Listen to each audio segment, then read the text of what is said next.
Good morning. Thank you for joining me today.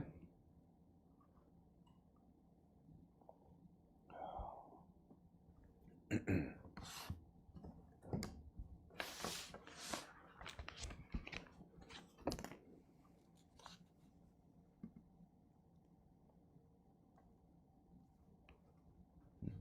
does not seem right.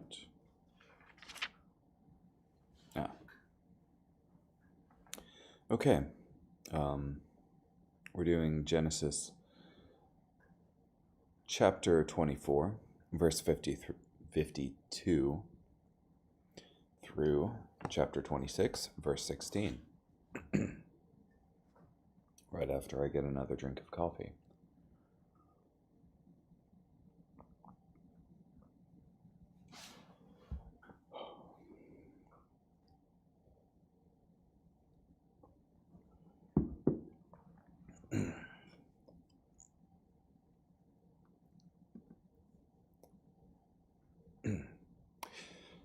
When Abraham's servant heard their words, he bowed down to the ground before the Lord.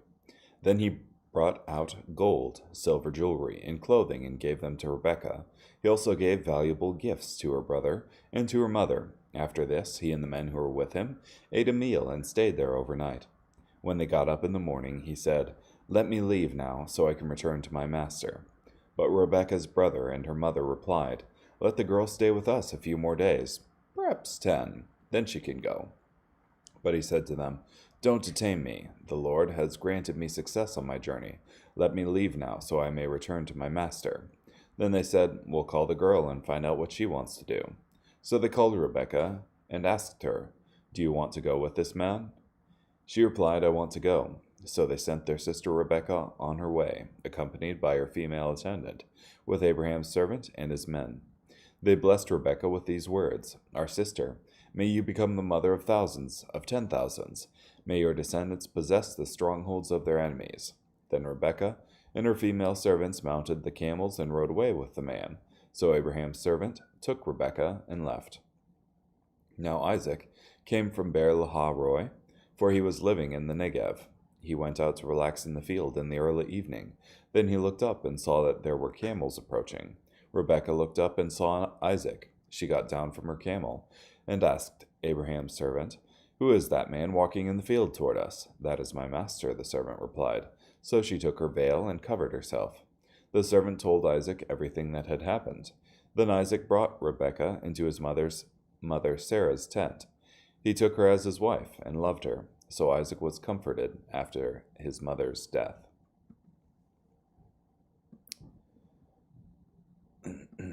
Abraham had taken another wife named Keturah. She bore him Zimran, Jokshan, Medan, Midian, Ishbak, and Shua. Jokshan became the father of Sheba and Dedan. The descendants of Dedan were the Asherites, Letushites, and Leumites.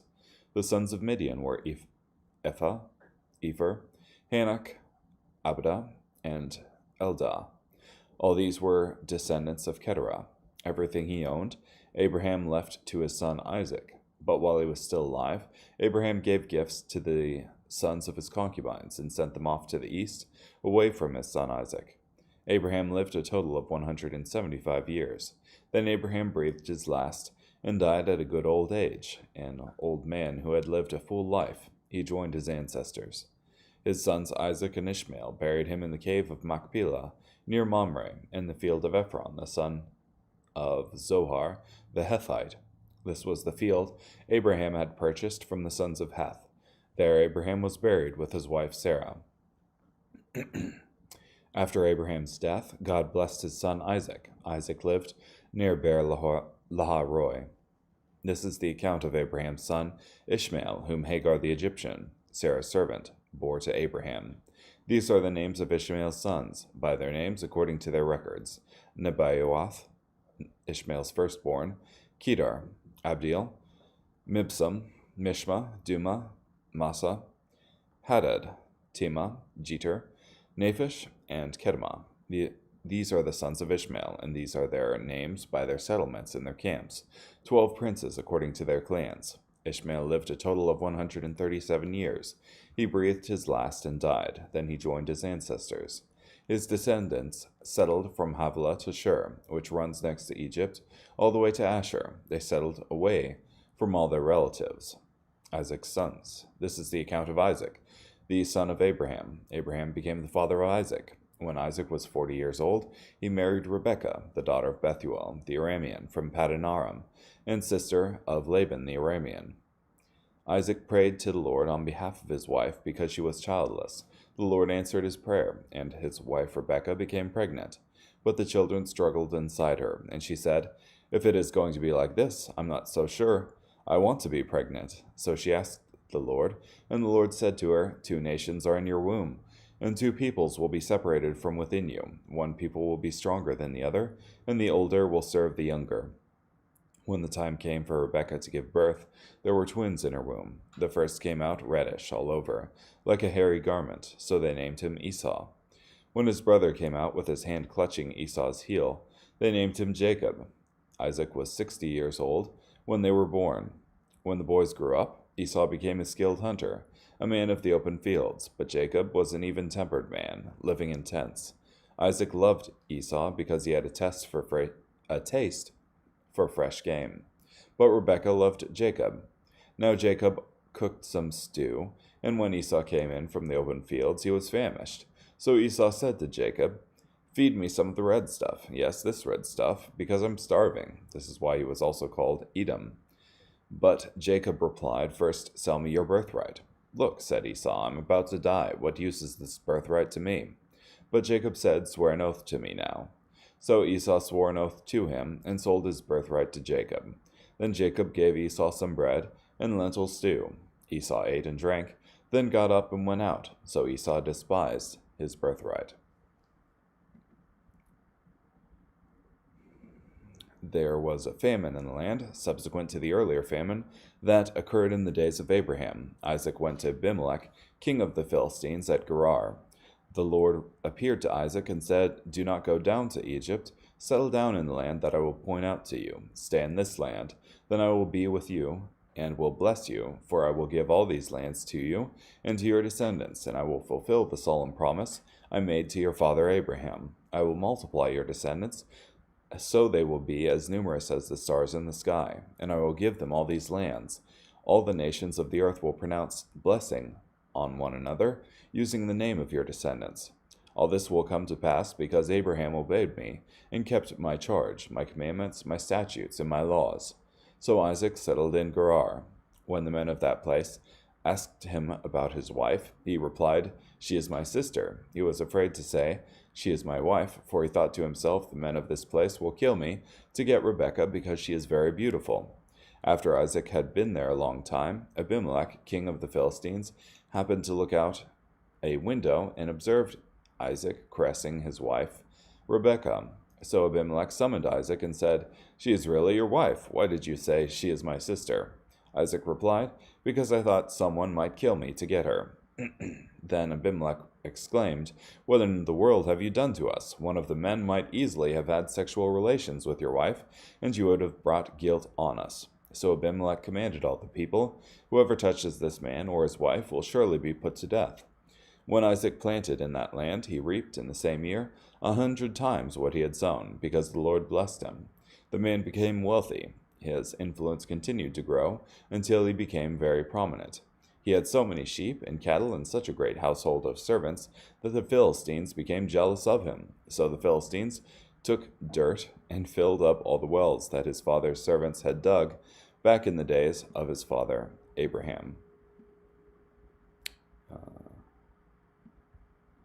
Then Abimelech said to Isaac, "Leave us and go elsewhere, for you have become much more powerful than we are." That's it for the Genesis portion.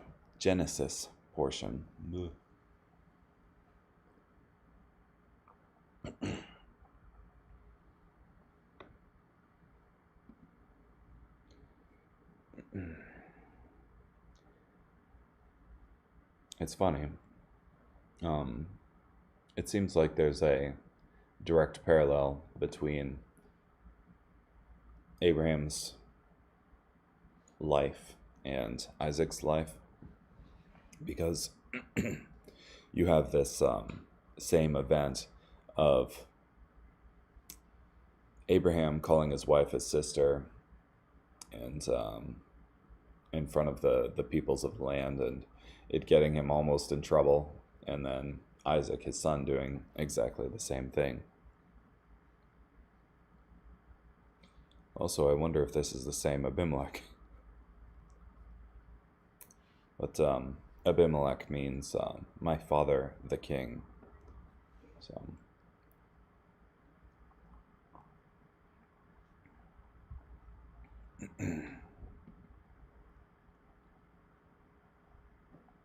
Also, I didn't realize that Abraham had taken for himself another wife named Keturah after Rachel's death.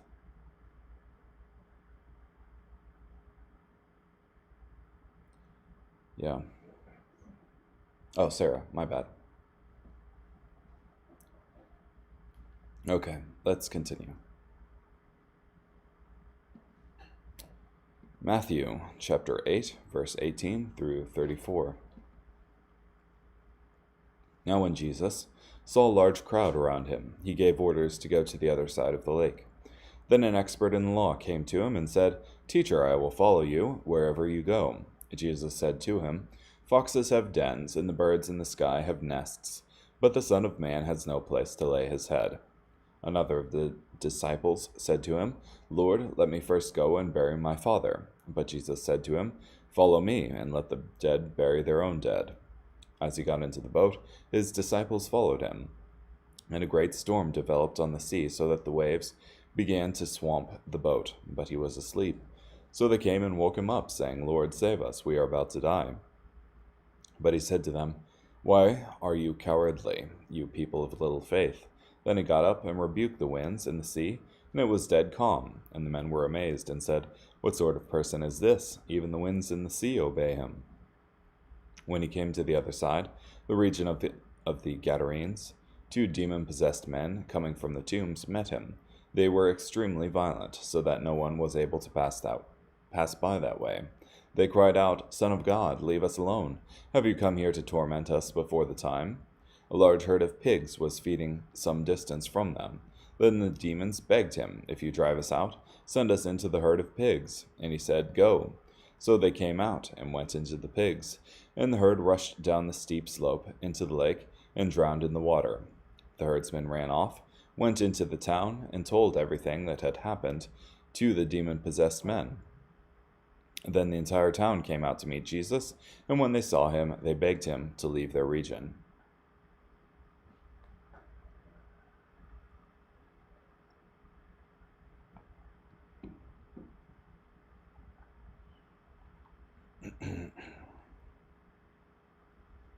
So, one of the more interesting parallels that I've heard about this particular passage is that it parallels the Exodus story, in that as Moses and the Israelites are coming out of Egypt, they have to cross the Red Sea to escape from Pharaoh's army. And God parts the Red Sea for them, and the Israelites move through unfazed. But when Pharaoh's army tries to follow them, they're swallowed up by the sea.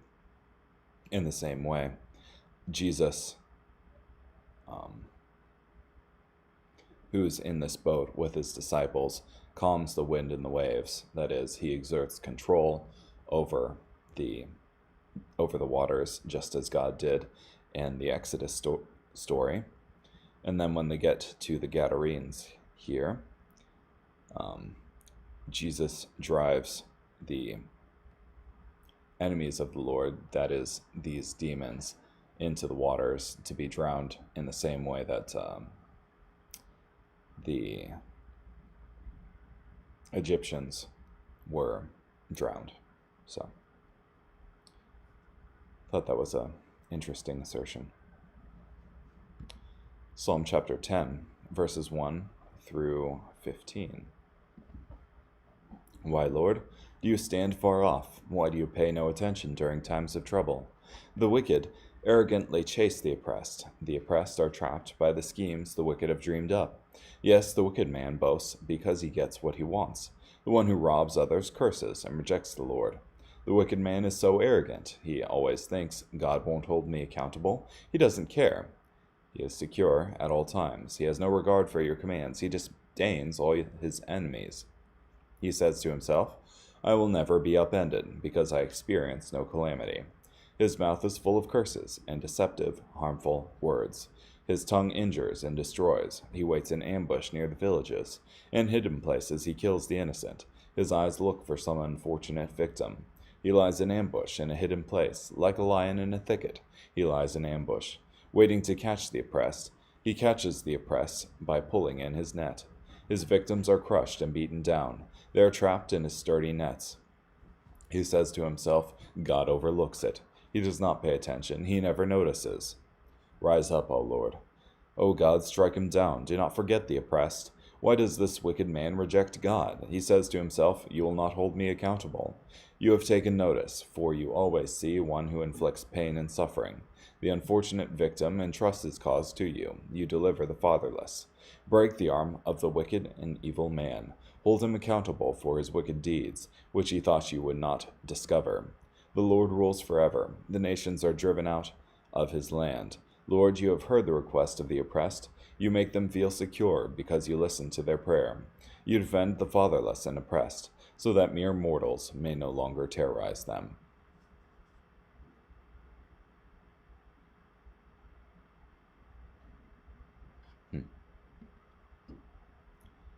Yeah, this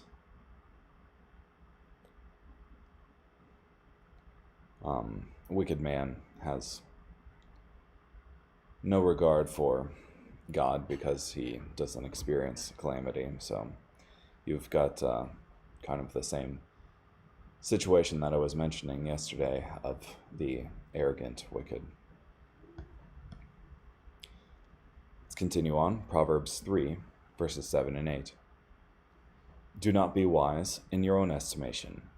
Fear the Lord and turn away from evil. This will bring healing to your body and refreshment to your inner self.